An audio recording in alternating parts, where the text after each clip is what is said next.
wabarakatuh. Perkenalkan, nama saya Rika Kamila Sartika dengan nomor pokok mahasiswa 222151115. Kelas 2022C, jurusan Pendidikan Matematika, Fakultas Keguruan dan Ilmu Pendidikan. Video ini saya buat untuk memenuhi salah satu tugas mata kuliah filsafat dan sejarah matematika dengan dosen pengampu Bapak Dedi Nurjamil, Doktorandes Magister Pendidikan. Video ini saya akan menjelaskan tentang filsafat pendidikan idealisme. Idealisme merupakan suatu aliran filsafat pendidikan yang berpaham bahwa pengetahuan kebenaran yang paling tinggi adalah ide dari diri sendiri, bukan dari orang lain. Aliran idealisme menggunakan evaluasi esai karena efektif dalam proses pembelajaran, belajar mengajar, dan juga dapat meningkatkan keterampilan peserta didik dalam mengembangkan soal. Makna idealisme. Hermann Horn mengatakan idealisme merupakan pandangan yang menyimpulkan bahwa alam merupakan ekspresi dari pikiran, juga mengatakan bahwa substansi dari dunia ini adalah dari alam pikiran, serta berpandangan bahwa hal-hal yang bersifat materi dapat dijelaskan melalui jiwa. Lalu, Ahmad Tafsir mengungkapkan bahwa dalam kajian filsafat, idealisme adalah doktrin yang mengajarkan bahwa hakikat dunia fisik hanya dapat dipahami dalam ketergantungannya pada jiwa dan spirit. Lalu, George R. Knight menguraikan bahwa idealisme pada mulanya adalah suatu penekanan pada realitas ide gagasan, pemikiran, akal pikir, daripada suatu penekanan pada objek-objek dan daya-daya materi. Nah, kesimpulan dari tiga pendapat tersebut bahwa idealisme merupakan suatu aliran filsafat yang mempunyai pandangan bahwa hakikat segala sesuatu ada pada tatanan ide. Pandangan filosofis idealisme. Yang pertama, realitas akal pikiran, yaitu kajian ontologi. George Knight mengemukakan bahwa realitas bagi idealisme adalah dunia penampakan yang ditangkap dengan panca indera, dan dunia realitas yang ditangkap melalui kecerdasan akal pikiran. Yang kedua, kebenaran sebagai ide dan gagasan, yaitu kajian epistemologi. Idealisme menekankan realitas dunia, ide dan akal pikiran dan jiwa, maka dapat diketahui bahwa teori mengetahui epistemologinya pada dasarnya adalah penjelajahan secara mental mencerap ide-ide, gagasan, dan konsep-konsep. Dan yang ketiga yaitu nilai-nilai dari dunia ide, yaitu kajian aksiologi. Menurut George Knight, jagat raya ini dapat dipikirkan dan direnungkan dalam kerangka makrokosmos, jagat besar, dan mikrokosmos, jagat kecil. Lalu tipe filsafat idealisme. Schelling menanamkan idealisme subjektif dan juga objektif. Idealisme subjektif bagi Peter dan dunia adalah suatu tempat untuk memahami subjek. Sedangkan dari segi objektifnya, Schelling berpendapat bahwa alam adalah sekadar inteligensi yang dapat dilihat. Kedua, Hegel menerima penggolongan Schelling, yaitu idealisme subjektif dan juga objektif.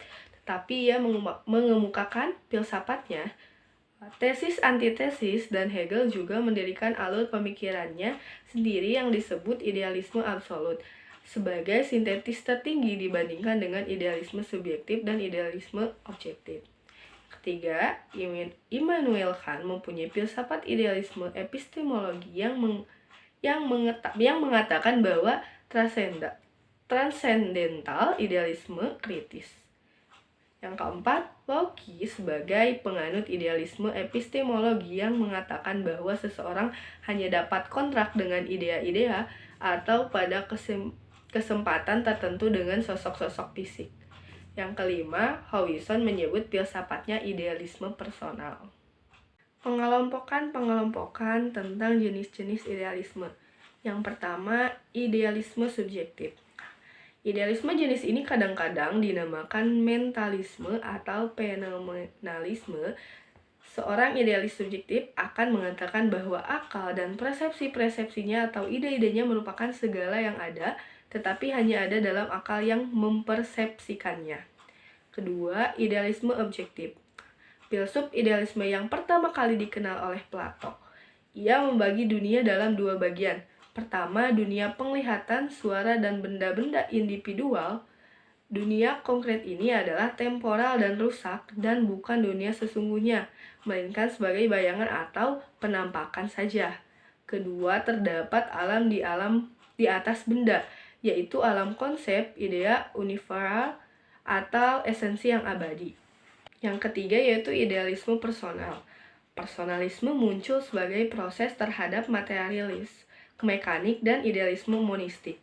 Bagi seorang personalitas, realitas dasar itu bukanlah pemikiran yang abstrak atau proses pemikiran yang khusus, akan tetapi seorang suatu jiwa atau seorang pemikir. Yang keempat, idealisme rasional. Menurut idealisme rasional, manusia adalah kesanggupan untuk berpikir. Aristoteles pada tahun 380 sampai 322 sebelum Masehi menggolongkan jiwa vegetatif, animal, dan human ke dalam jiwa manusia. Jiwa manusia menunjukkan ciri-ciri yang khas kesanggupan manusia untuk berpikir. Yang kelima, idealisme etis. Menurut idealisme etis, hakikat manusia adalah kemauannya manusia primer dipandang sebagai makhluk sosial. Kant pada tahun 1724 sampai 1804 pernah mengatakan bahwa segala sesuatu di alam semesta ini dapat diperalat kecuali manusia. Sebagai makhluk berbudi merupakan tujuan terhadap dirinya sendiri. Idealisme estetis memandang perasaan sebagai hakikat manusia menurut Goethe tahun 1749 sampai 1883. Kenyataan merupakan karya kesenian. Demikian pula kehidupan manusia. Berdasarkan pembawaannya yang wajar, manusia harus menjadi kepribadian yang selaras dan seluruh kosmos. Dan yang terakhir, idealisme religius. Idealisme religius memandang kepercayaan sebagai hakikat manusia. Menurut Plato, pada tahun 427 sampai 347 sebelum Masehi, manusia dengan erosnya senantiasa menuju pada ide-ide bersifat rohani. Sebenarnya kehidupan di dunia ini adalah maya. Implikasi idealisme terhadap pendidikan. Menurut para filsuf idealisme, pendidikan bertujuan untuk membantu perkembangan pikiran dan diri pribadi. Sesuatu mengingat bakat manusia berbeda-beda, maka pendidikan yang diberikan kepada setiap orang harus sesuai dengan bakatnya masing-masing. Untuk melihat idealisme yang lebih lanjut, saya akan memaparkan aspek-aspek pendidikan dalam tujuan filsafat idealisme. Yang pertama yaitu peserta didik atau anak didik. Bagi idealisme, peserta didik dipandang sebagai suatu diri mikrokosmis jagat kecil yang berada dalam proses becoming menjadi lebih mirip dengan diri absolut. Kalangan idealisme melihat anak didik sebagai seseorang yang mempunyai potensi untuk tumbuh baik secara moral maupun kognitif. Pendidikan berfungsi untuk mengembangkan ke arah kepribadian yang sempurna. Yang kedua, itu pendidik atau guru. Peran guru adalah menjangkau pengetahuan tentang realitas dan menjadi teladan keluhan etis. Ia adalah pola panutan bagi para murid untuk diikuti baik dalam kehidupan intelektual maupun sosial. Yang ketiga yaitu kurikulum. Bagi idealisme, kurikulum merupakan organ materi intelektual atau disiplin keilmuan yang bersifat ideal dan konseptual. Sistem konseptual yang bervariasi tersebut menjelaskan dan didasarkan pada manifestasi khusus yang absolut. Keempat yaitu metodologi pembelajaran. Dalam proses pembelajaran, kata-kata tertulis maupun terucap merupakan metode yang digunakan oleh penganut idealisme. Melalui kata-kata lah ide dan gagasan dapat beralih dari suatu akal pikir menuju akal pikir lainnya. Tujuan dan metode ini dapat dirumuskan sebagai penyerapan ide dan gagasan. Metodologi guru di ruang kelas seringkali dilihat dalam bentuk lecturing dengan pengertian pengetahuan ditransfer dari guru ke murid. Dan yang terakhir yaitu tujuan pendidikan. Tujuan pendidikan menurut idealisme adalah mendorong anak didik untuk mencari kebenaran dan hidup dalam kebenaran.